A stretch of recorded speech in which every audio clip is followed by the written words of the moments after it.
नमस्कार दोस्तों, Rudra education zone में आप लोगों का एक बार फिर से बहुत बहुत स्वागत है।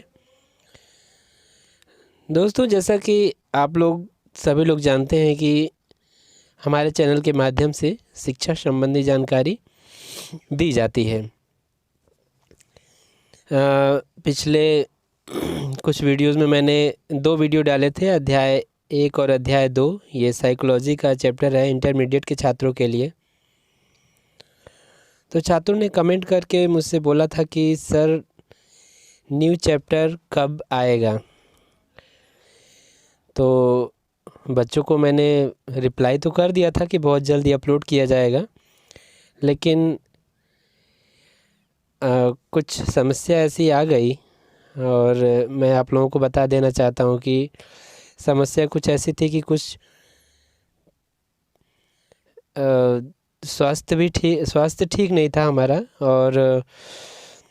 और हमारी दादी जी ये पिछले 4 दिसंबर 2021 को, जी हाँ आज 29 तारीख है, तो 4 दिसंबर को मेरी दादी जी का देहांत हो गया था। इस वजह से थोड़ा सा ये आप लोगों का जो प्रोग्राम चल रहा था वो डिस्टर्ब हो गया। ये चैप्टर मैं नहीं डाल पाया क्योंकि दादी जी का देहांत होने के बाद फिर घर का ढेर सारा काम और फिर समय नहीं मिल पाया कि मैं वीडियो अपलोड करूं और मैं वीडियो बनाऊं। तो एक बार फिर मैं अपने दादी जी को, उनके लिए सत सत नमन है और उनकी आत्मा को ईश्वर अपने चरणों में स्थान दे। एक बार फिर मैं उस आत्मा को प्रणाम करता हूं। और इसी के साथ आइए दोस्तों, हम अपना अगला अध्याय 3 मानव व्यवहार के आधार आज हम लोग शुरू करने जा रहे हैं। ठीक है, तो इंटरमीडिएट के बहुत से छात्रों का मैसेज आ रहा था कि सर नेक्स्ट चैप्टर कब आएगा। तो आइए बच्चों, हम लोग देख लेते हैं। आपका ये अगला चैप्टर है अध्याय 1 और अध्याय 2 हम वीडियो अपलोड कर चुके हैं और ये तीसरा अध्याय है मानव व्यवहार के आधार। ठीक है, आइए तो ध्यान से देखिएगा आप लोग। ठीक है, चैप्टर थोड़ा बड़ा है। ठीक है, बड़ा है, मैं ये नहीं कह रहा हूँ कि बहुत ज़्यादा कठिन है। कठिन कुछ नहीं होता है। देखो बच्चों, अगर किसी चीज़ को आप पहले ही ये मान के बैठ जाओगे ना कि ये चैप्टर बहुत ज़्यादा कठिन है, मुझसे नहीं हो पाएगा, तो फिर शायद वो कभी आपको नहीं समझ आएगा। ऐसा कभी मत सोचो। आप ये सोचो कि मुझसे ये हो जाएगा, करके तो देखो। ठीक है, तो इसी के साथ आइए देखते हैं इस अध्याय को पढ़ने से आपको क्या क्या सीख मिलेगी, क्या क्या आप सीख पाएंगे, वो सारी चीज़ें यहाँ दी गई हैं। कि थोड़ा गले में खराश है, इसके लिए माफ़ी चाहूँगा। आइए देखते हैं। मानव व्यवहार की विकासवादी प्रकृति को समझ सकेंगे, तंत्रिका तंत्र तथा अंतःस्रावी तंत्र के प्रकारों का व्यवहार के साथ संबंध बता सकेंगे। ठीक है, ये मानव व्यवहार का निरूपण करने में संस्कृति की भूमिका को समझ पाएंगे। व्यवहार को निर्धारित करने में आनुवंशिक कारकों की भूमिका की व्याख्या कर सकेंगे। संस्कृतिकरण, सामाजिकरण तथा पर संस्कृति ग्रहण की प्रक्रियाओं का वर्णन कर सकेंगे। मानव व्यवहार को समझने में जैविकी एवं सामाजिक सांस्कृतिक कारकों की भूमिका का वर्णन कर सकेंगे। तो आइए देखते हैं। ये विषय वस्तु है परिचय, विकासवादी परिप्रेक्ष्य, जैविक एवं सांस्कृतिक मूल, व्यवहार के जैविकी आधार, तंत्रिका कोशिकाएं, तंत्रिका तंत्र और अंतःस्रावी तंत्र की संरचना एवं प्रकार, ये सारी चीज़ें आनुवंशिकता से संबंधित। ये इसमें कुछ जो है ना, देखिए बच्चों, मैं आप लोगों को अब अपनी भाषा में समझा देता हूँ कि इसमें है क्या। मुख्य रूप से जो है कि आपको ये सारी चीज़ें तो इसमें पढ़नी ही पड़ेंगी कि सांस्कृतिकरण, सामाजिकरण, ये सब चीज़ें पढ़नी पड़ेंगी। इसके अलावा तंत्रिका तंत्र और अंतःस्रावी तंत्र, ये जो पार्ट लिया गया है ना, ये लिया गया है आपके साइंस वाला, जीव विज्ञान वाला। तो आप नाइन्थ और 10th में पढ़े ही होंगे ये सब, तो इसमें आपको ज़्यादा समस्या नहीं आने वाली है। आइए हम लोग देखते हैं। सबसे पहले परिचय किसी भी चीज़ का परिचय जानना बहुत ज़रूरी होता है। ठीक है भाई, अगर हम और आप क्लास में आमने सामने हैं तो कम से कम इतना तो एक टीचर का हक बनता ही है कि अगला बच्चा कहाँ से बिलोंग करता है, उसकी भाषा क्या है, उसका नाम क्या है, उसके गार्जियन का क्या नाम है, ये सारी चीज़ें जानकारी रखना बहुत आवश्यक है। तो इसीलिए ये एनसीईआरटी की जो बुक्स होती हैं सब में बड़ा अच्छा चीज़ है। शुरुआत में देखिए परिचय कितना अच्छे से दिया गया है कि इस धरती पर मनुष्य प्राज्ञ मानव समस्त जीवों में सबसे अधिक विकसित प्राणी है। ठीक है, यानी कि मनुष्य को सबसे ज़्यादा बुद्धिमान बताया जा रहा है। ठीक है, ध्यान से देखिएगा। और ये सीधे चलने की इनकी योग्यता, शारीरिक भार के अनुपात में मस्तिष्क का बड़ा आकार तथा मस्तिष्क के विशिष्ट ऊतकों का अनुपात इन्हें सभी अन्य प्रजातियों से पृथक करता है। ठीक है, मनुष्य को बहुत ज़्यादा बुद्धिमान यानी कि एक बुद्धिमान प्राणी माना जाता है। ठीक है, तो आपका तो ये बहुत अच्छा सौभाग्य है कि आप मनुष्य हैं। ठीक है, तो अपने मनुष्य होने पर आपको गर्व होना चाहिए। और आइए इसी के साथ हम आगे चलते हैं। इसका विकासवादी परिप्रेक्ष्य है। ठीक है, देखिए बच्चों, ये चैप्टर बहुत बड़ा है और ये अगर सारी चीज़ें मैं पढ़ूंगा ना तो काफ़ी समय लग जाएगा। इसलिए मैं सीधा सीधा बता देता हूँ कि इसमें विकास से संबंधित चीज़ों को बताया गया है। ठीक है, कि मानव का विकास कैसे कैसे हुआ, कितने वर्ष लगे, कितना समय लगा। ये आप देख रहे हैं ना, 2 लाख वर्ष पहले उनके पर्यावरण के साथ लगातार अंतःक्रिया के फलस्वरूप विकसित हुआ ये मानव का जीवन। ठीक है, ये सारी चीज़ें हैं। तो यहाँ पे आप देख सकते हैं कि यहाँ पर मानव जीवन के विकास के बारे में बात की जा रही है। ठीक है, आप यहाँ देख सकते हैं कि यहाँ पर दिया गया कि हमारे व्यवहार जो हमारा व्यवहार है वो दूसरी प्रजातियों की तुलना में बहुत जटिल और विकसित है, क्योंकि हमारे पास बड़ा और अधिक विकसित मस्तिष्क है। ठीक है, तो सबके पास वही मस्तिष्क है, तो इसलिए आप उसका अच्छा प्रयोग करिए। ठीक है, मस्तिष्क में अच्छी चीज़ें भरिए। मानव मस्तिष्क के विकास का प्रमाण 2 तथ्यों से दिया जाता है। पहला, मस्तिष्क का वजन हमारे शरीर के कुल भार का 2.35% है। मस्तिष्क का वजन हमारे यह सभी प्रजातियों की तुलना में सर्वाधिक है, क्योंकि जो हाथी के मस्तिष्क का वजन है उसके शरीर के भार के हिसाब से वो 0.2% है। ठीक है, तो इसलिए आपके पास बहुत बड़ा दिमाग है। ठीक है, उस दिमाग को अच्छे से यूज़ करिए। यह विकास पर्यावरण की मांगों के परिणाम स्वरूप हुआ है। ठीक है, जैसे जैसे देखिए पर्यावरण में चेंज आता गया, ठीक है, मनुष्य भी उसी प्रकार से अपने आप को चेंज करता चला गया। जैविक एवं सांस्कृतिक मूल, ठीक है, हमारे व्यवहार का महत्वपूर्ण निर्धारक हमारी जैविक संरचना हमें हमारे पूर्वजों से एक विकसित शरीर और मस्तिष्क के रूप में उत्तराधिकार में ये पूर्वजों से जो कुछ भी प्राप्त हुआ है उसके बारे में बताया गया है। ठीक है, इसी में हम आगे बात करेंगे। जो आनुवंशिक गुण मिले हैं उसकी चर्चा की जाएगी। ठीक है, मानव तंत्रिका में 12 अरब तंत्रिका कोशिकाएं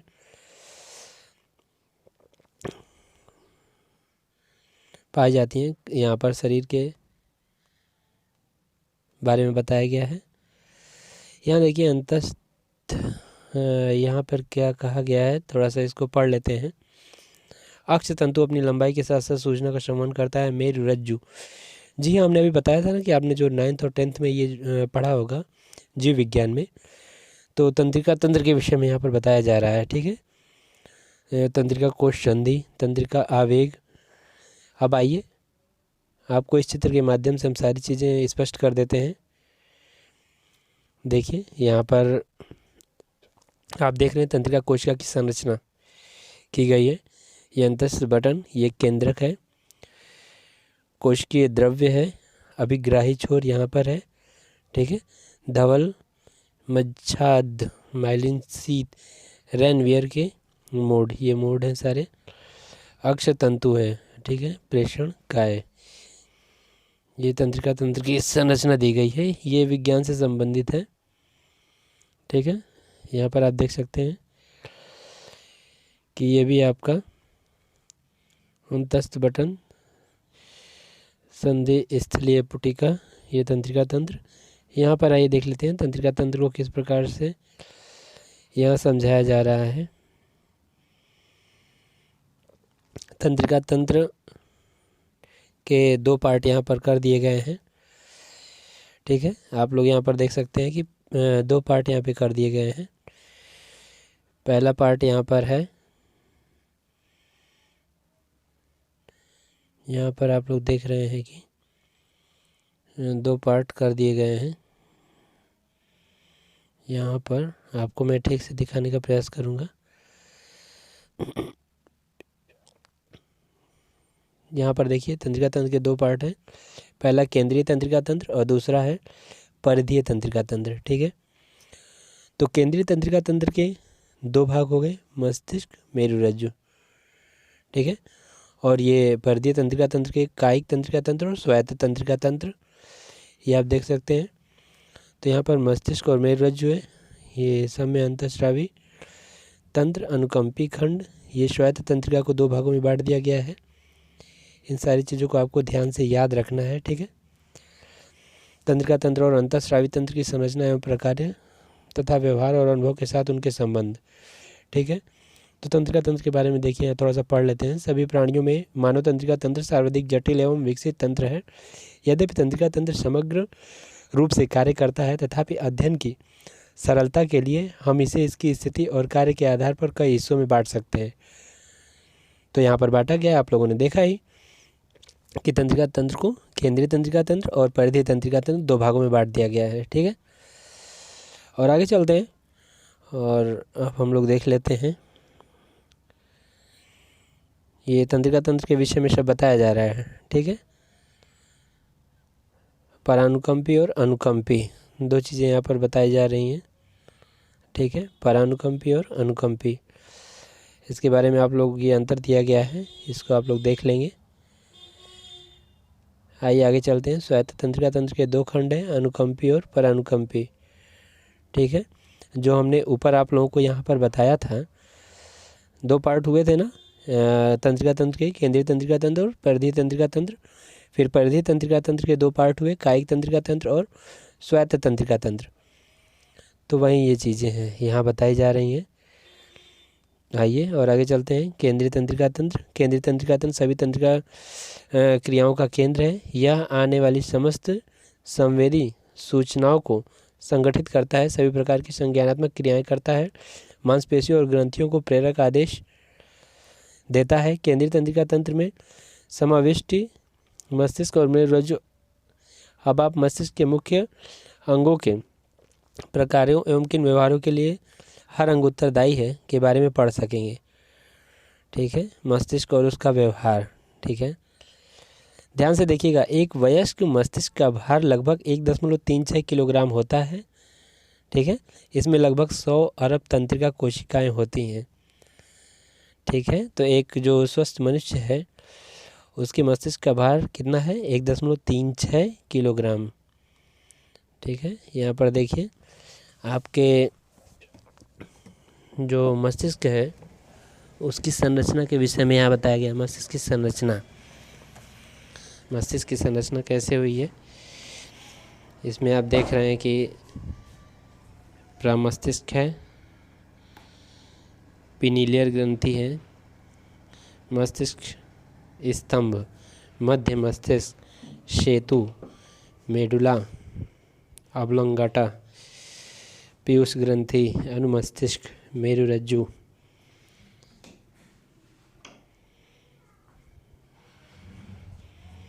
तो यहाँ पर आप लोग देख रहे हैं मस्तिष्क और उसके व्यवहार के बारे में चर्चा की जा रही है। आइए आगे चलते हैं। आगे बताया गया है मध्य मस्तिष्क और पश्चिम मस्तिष्क और ये प्रमस्तिष्क क्या क्या है। ठीक है, देखिए इसके भागों को यहाँ पर बांटा गया है। ठीक है, ये कुल मिला के आपका पूरा जीव विज्ञान वाला पार्ट है जो जीव विज्ञान में आपने पढ़ा होगा। ठीक है, तो वही चीज़ है, ये सारी चीज़ें यहाँ पर दे दी गई हैं।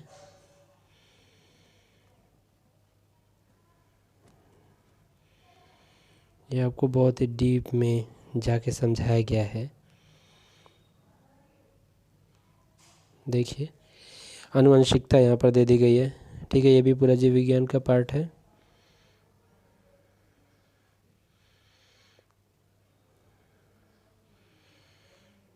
आनुवंशिकता, जीन एवं व्यवहार। हम अपने माता पिता से विशेषताएं उत्तराधिकार में जीन रूप में पाते हैं। एक बच्चा अपने जन्म के समय अपने माता और पिता से प्राप्त जीन के विशिष्ट संयोजन का धारक होता है। यह उत्तराधिकार व्यक्ति के विकास को जैविक नक्शा यानी कि ब्लूप्रिंट और समय सारणी प्रदान करता है। अपने पूर्वजों से उत्तराधिकार में प्राप्त शारीरिक मनोवैज्ञानिक विशेषताओं का अध्ययन ही क्या कहलाता है? आनुवंशिकी कहलाता है। इसको ध्यान में रखिएगा आप लोग, ठीक है। यहाँ पर देखिए गुणसूत्र की बात की गई है। गुणसूत्र शरीर के आनुवंशिक तत्व हैं। ये गुणसूत्र प्रत्येक कोशिका के केंद्रक में होते हैं। इनकी संरचना धागे जैसे जोड़े वाली होती है। इसमें बताया गया है कि 23 जो गुणसूत्र पाए जाते हैं ये जोड़े में नहीं होते हैं। ये किसकी बात की जा रही है? प्रत्येक केंद्रक में गुणसूत्रों की संख्या पृथक किंतु प्रत्येक जीवित प्राणी में स्थिर होती है। युग्मक कोशिकाओं शुक्राणु अंडाणु में 23 गुणसूत्र पाए जाते हैं किंतु ये जोड़े में नहीं होते हैं। एक शुक्राणु कोशिका और एक अंडाणु कोशिका के मिलने से एक नई पीढ़ी का जन्म होता है, ठीक है।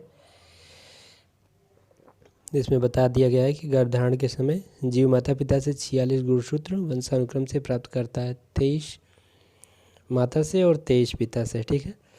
तो ये सारी चीज़ें आपने जीव विज्ञान में पढ़ी होगी। आइए हम लोग यहाँ पर साइकोलॉजी पढ़ रहे हैं तो इसका क्या देखते हैं कि इसका क्या जो है कि प्रभाव पड़ने वाला है हमारे सांस्कृतिक आधार और सामाजिक व्यवहार पर। ये देखिए, सांस्कृतिक आधार व्यवहार का सामाजिक सांस्कृतिक निरूपण।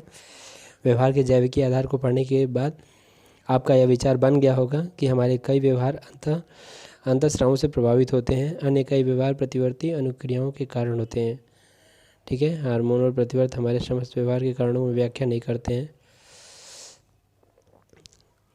आपने पढ़ा है कि मानव व्यवहार को उसके सामाजिक सांस्कृतिक संदर्भ में ही जिसमें वह घटित होता है समझा जा सकता है। मानव व्यवहार मूलभूत रूप से सामाजिक होता है।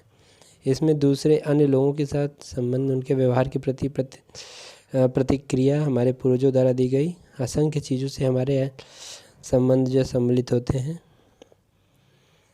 ये सारी चीज़ें यहाँ पर दी गई हैं।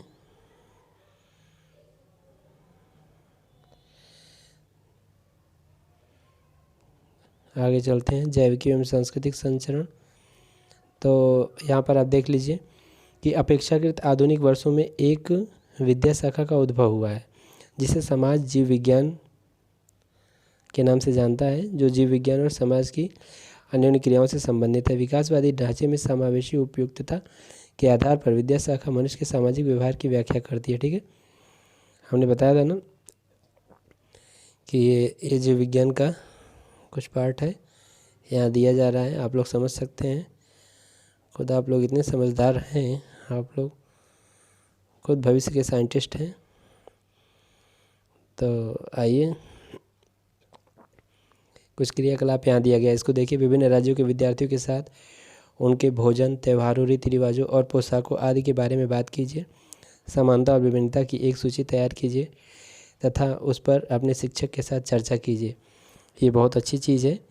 मोबाइल सभी लोग आप लोग यूज़ कर रहे हैं, गूगल पे जाइए, ठीक है। हर एक स्टेट का अलग अलग आप नाम डालते जाइए और वहाँ के भोजन के बारे में, त्योहारों के बारे में आप लोग बहुत अच्छी तरह जान सकते हैं, ठीक है।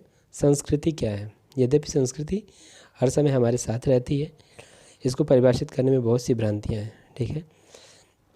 संस्कृति क्या है भाई? जिसमें हम अपना जीवन जी रहे हैं वही तो संस्कृति है, ठीक है।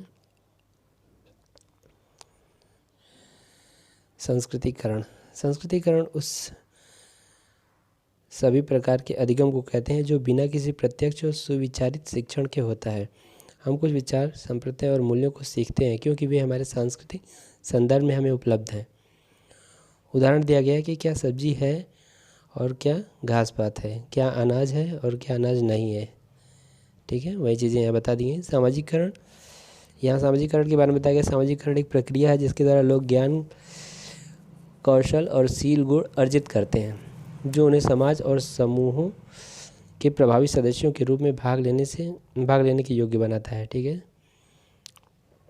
तो सामाजिकरण बहुत ज़रूरी है, ठीक है। सभी का सामाजिकरण होना चाहिए जिससे कि वे अपने आप को समाज में प्रस्तुत कर सकें ठीक है, तो ये सारी चीज़ें उसके बारे में बताई गई हैं।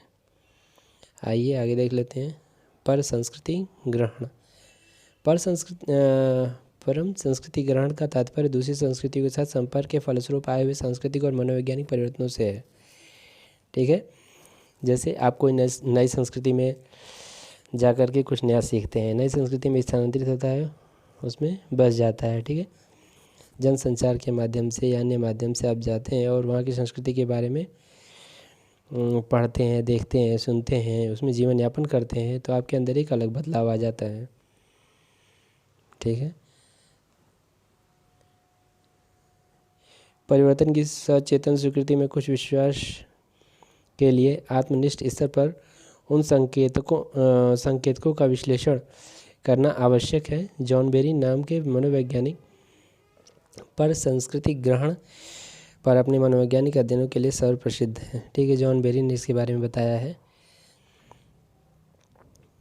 ठीक है, ये सारी चीज़ें हैं। सांस्कृतिक आत्मसात्करण।